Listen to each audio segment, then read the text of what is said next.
Hey guys, get excited. I'm bringing you the beginner's guide to crayfish.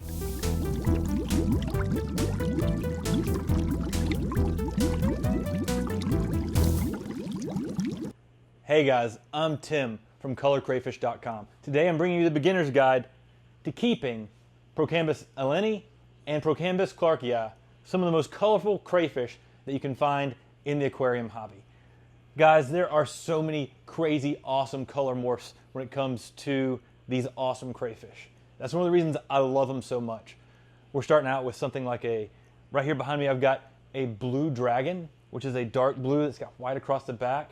There's blue ghosts that also have a lighter blue with white along the tail. And there's some amazing electric blue crayfish as well. The electric blue crayfish is known for just giving some amazing blue color. There's orange ghosts, there's chocolate ghosts, there's tricolor ghosts, there's white crayfishes I've got down here in this container. And I even have some Sakura pink. Up here we've got some orange ghosts, and down here I've got some fireballs. Guys, crayfish can give you some amazing colors. But not only colors for the aquarium, they have a really awesome, just awesome attitude in the aquarium. Sometimes these guys will throw up their claws. It's really interesting. You can drop food in there. They're very attentive to food. You drop them in there. Some are shyer, but a lot of them are very friendly. They become like little water dogs that you can go out there and feed, and they come running to the food the second you put the food into the aquarium. That's the thing I like most about these crayfish, even though they're colorful, is their personality. The personalities are some of the best of anything I've kept, and it's something that you don't quite get with something smaller like a neocardinia shrimp. These can give you some of the same color patterns, can give you a little bit bigger palette to show off those color patterns, but they also give you personality, and that personality is awesome. Crayfish though, they're super easy to keep. They're one of the easiest animals to keep in the aquarium hobby because they're really tolerant of mistakes. So they're a great beginner fish, crustacean for an aquarist who's just beginning out. When we're looking at these aquariums, this is at room temperature. They can actually survive down into the 60s. They can survive into the high 70s, early 80s. It's easy to keep these at room temperature and not have to worry with them at all in an aquarium. But when you're starting out with an aquarium, there's a few things you want to start out with first. One, lots of hides. Hides are super important when it comes to these crayfish. They want to be able to tuck away in a cave. Here, I've actually taken a lot of PVC pipes and put them around in here, and what that does is it keeps the crayfish from seeing each other. So it keeps them from looking at each other constantly, which they would become more aggressive towards each other. And by dropping in a lot of these different PVC hides, these PVC fittings in between, they're like little caves. They allow the crayfish to tuck in and go do its own thing, to go hide out and disappear, which is what a lot of crayfish want to do and keep their distance from some of the other crayfish. But at the same time, it's kind of important to make sure you're not putting a lot of males in one aquarium at a time. Males are more aggressive towards other males when it comes to these Procambarus species of crayfish. I think it's true with most crayfish. You can actually keep multiple females. In this particular tank right here, it's about a 35-gallon. I've been doing this now for about 6 months with this particular tank. There are about 5 to 6 crayfish in this tank.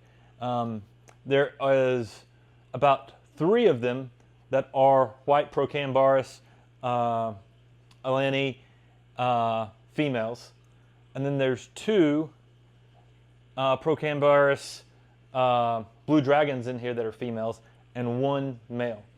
It's important not to put too many males in there, and it's important not to put too many crayfish in one tank at a time, especially if you don't have enough hides. One of the things that I've found is really, really beneficial is they really need oxygen to really be able to thrive and do well in their aquarium. So I've got 2 things happening here. I have a sponge filter back in the back. And back here I have a turtle filter which will take out a lot of waste. Crayfish can make a lot of waste in an aquarium just because they eat a lot of food.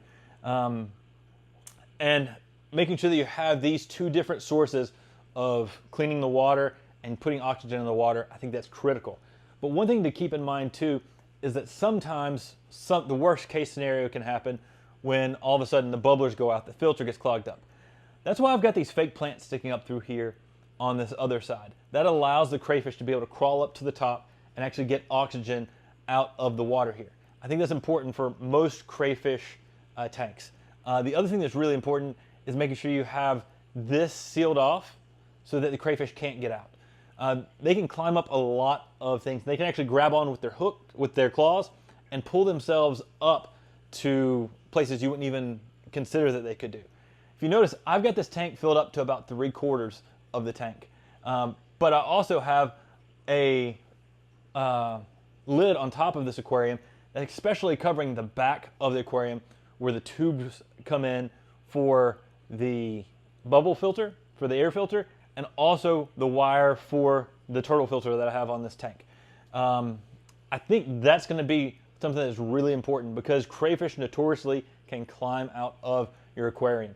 I've seen plenty of videos here on YouTube where they've got open tops and they've got fish in there, and the crayfish are hiding down towards the bottom to try to stay away from these much bigger fish.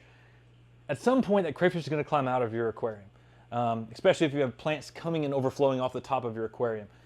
You got to make sure they're escape artists. You got to make sure they can't climb out of your aquarium at all times because they will. And if they do that, they can actually get their gills to dry out, and when they get their gills dry out, they can no longer breathe.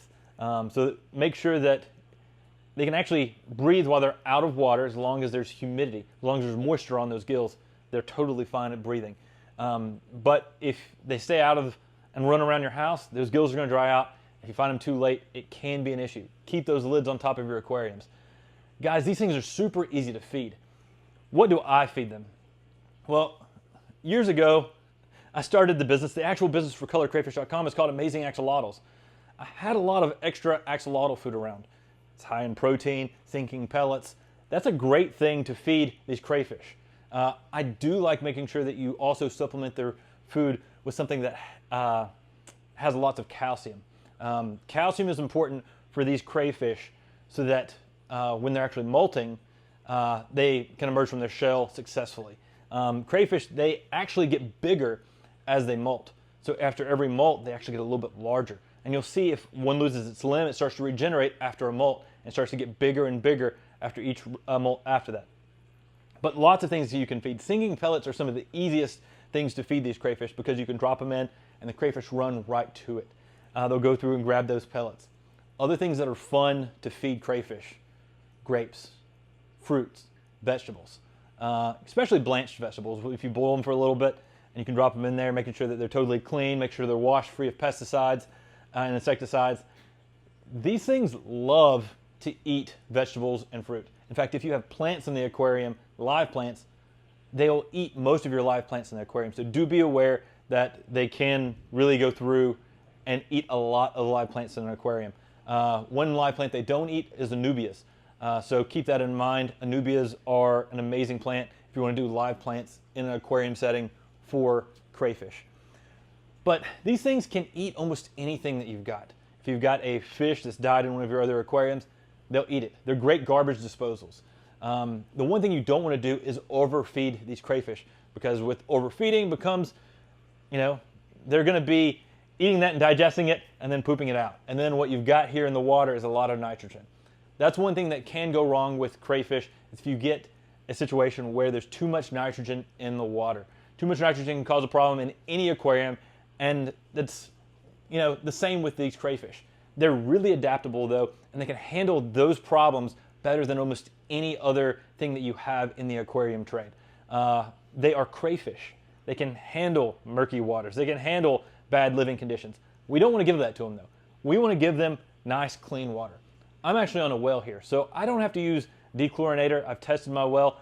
This is perfect for these crayfish. If you're using water from your tap, use a dechlorinator. You can get a dechlorinator at your local pet store and put that in your water, and that'll take out the chlorine so that these things are not affected.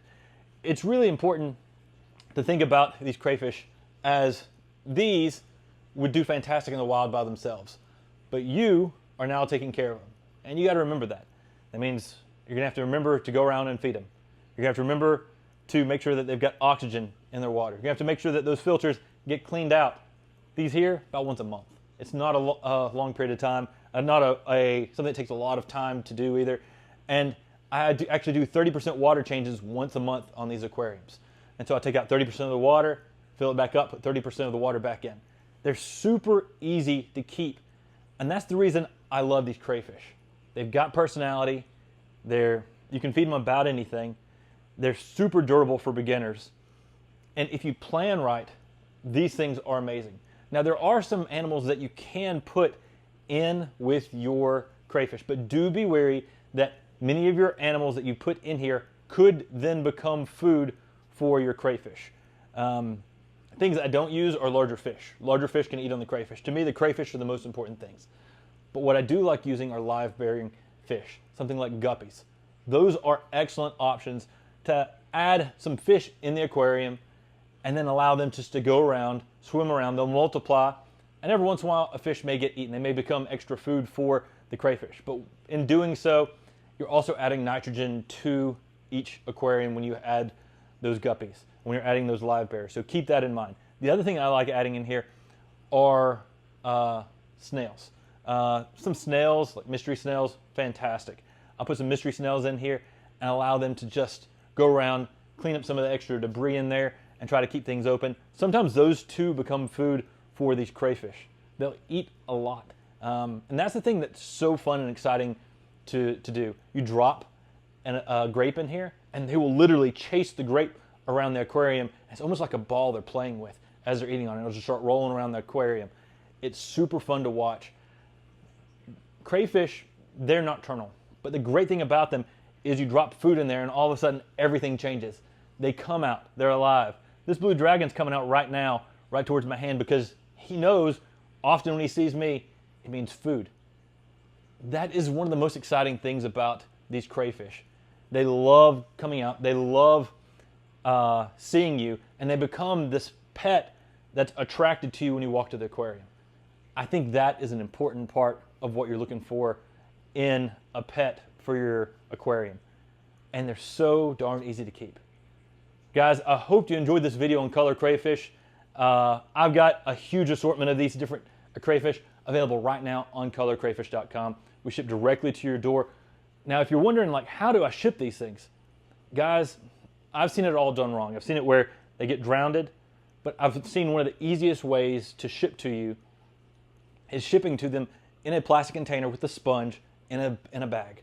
We ship the crayfish dry, meaning it's not in water, but it is wet in there. There is a lot of moisture in there with that sponge. That allows the crayfish to breathe all the way to you and really get to you in a healthy mode without ever having to worry about drowning. Often, if you put a crayfish into a bag, or you put them into a water without bubbles, without something putting air into the tank, you could smother your crayfish. Again, that's the reason why I put these fake plants in here that allow them to get to the top of the water column and get out and breathe. They totally can do that, and they do that from time to time just out of fun. One thing that I've found that's really interesting with these crayfish is they really like having a lot of floor space. But also, not only floor space, they like having a lot of places to climb, so they like having a lot of verticality in here as well. So fill that tank up as much as you can with hides, with fake plants, with anubias. You can really allow them to really get up in different dimensions of the aquarium, and they'll take full advantage of all of it. It's really exciting to be able to sit here and watch these aquariums. And this is my current aquarium room, but everything's getting packed up and getting moved to one of my newer locations. So guys, there's a lot of things happening here. I'm gonna start trying to post more videos. Hopefully I'll sort of post some of my new aquarium room and how it develops and how it's changing. We bought a new home, and there's a perfect space for all my aquariums at this new home. So I'm super excited, and I'm hoping to share you a lot of new information about how I'm building some of these aquariums, you know, different fun things I'm feeding these crayfish. Guys, get excited. I'm gonna try to put a lot more out here on this YouTube channel. Thank you all so much for joining today, y'all. Take care, God bless, and have a great day.